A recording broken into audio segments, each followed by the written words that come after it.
Here I had the privilege of being at a confirmation that Bishop Roger Grease celebrated. You might have heard him tell a story about driving in the car with a GPS.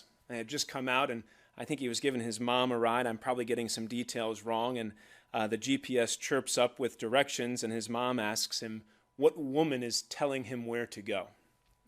And he used that as an image of the effect of confirmation, that confirmation is a God positioning system, right? We have the Holy Spirit with us that gives us a new route on life or guidance along the way on our way back to heaven.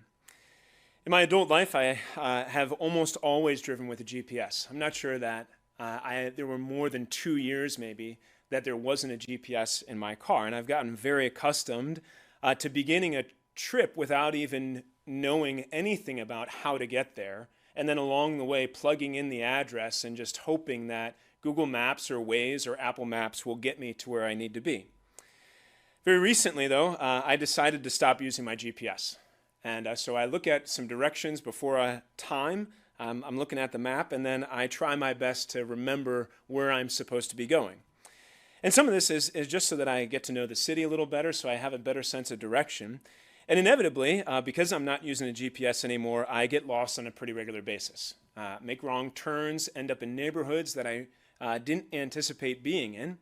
But it's sometimes, because of these detours, that there's a little gift for me. There's some particular grace, something that I notice along the way that I can rejoice in. We hear from St. Paul's letter to the Romans, "Oh, the depth of the riches and the wisdom and the knowledge of God. How inscrutable are his judgments, and how unsearchable his ways."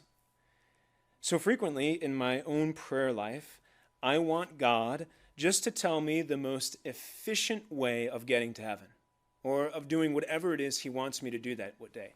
I want him to plot out a map that has very, very clear directions, and all I have to do is be an unthinking automaton that can follow the arrow towards holiness.